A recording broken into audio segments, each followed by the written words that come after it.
So, Paul, we're here in the European Parliament. It's nearly the end of the Strasbourg week. There's been a lot of controversy, hasn't there, in the last few weeks about LuxLeaks, tax avoidance, tax evasion. Your background's in tax justice. So can you explain a little bit? What's the issue? How much does it cost us? What's the score?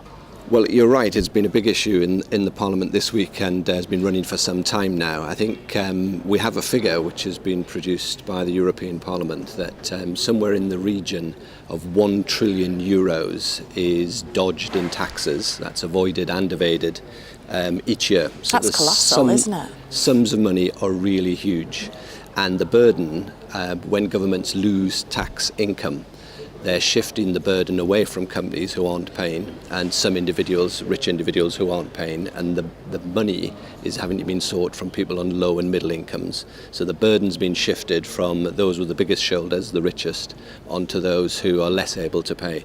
And I think it's as an issue of justice, that's why a lot of people have become increasingly concerned, particularly when they find out the huge size of the sums of money involved in avoidance and evasion.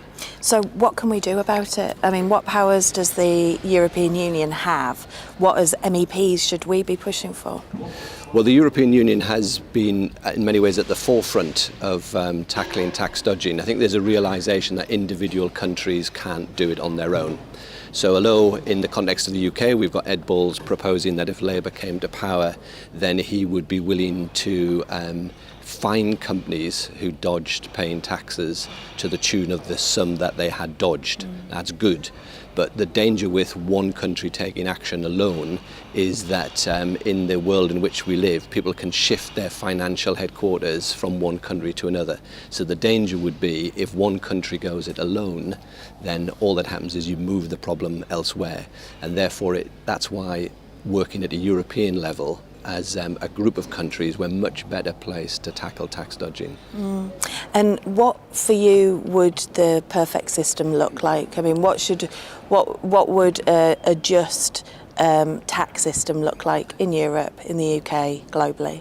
Well, we're already seeing the building blocks coming together. So there's been campaigning on tax justice for some time now. So one of the things, and the European Union has signed up to this, is the automatic exchange of information between countries about what is happening about rich individuals paying tax and companies paying tax. So bringing transparency into the system, that's one of the most important things we can do, so people can see what's going on, lifting the veil of secrecy, and the European Union has a major role to play there.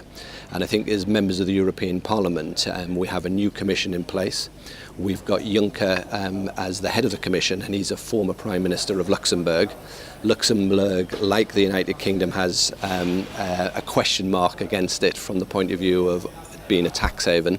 I think the jury's out on Juncker as an individual as to how much he's up for tackling tax evasion and avoidance. But clearly, given his background, he knows all about it. So if Juncker decides to tackle tax dodging, then that would be great because he knows all about it.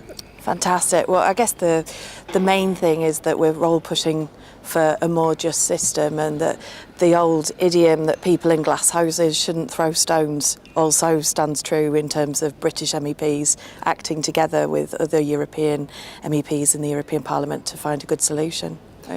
I'd agree with that, and I think in the court of public opinion, and this is not just in the United Kingdom but all across Europe, in a time of austerity when there's cuts in services and we've got very high levels of unemployment, particularly youth unemployment, the idea that we're going to allow some companies and some rich individuals to go on dodging tax to a huge sum, I think is no longer acceptable. And I think we're now in a place where in the next couple of years we could see a complete shift much more towards tax justice, which would be great.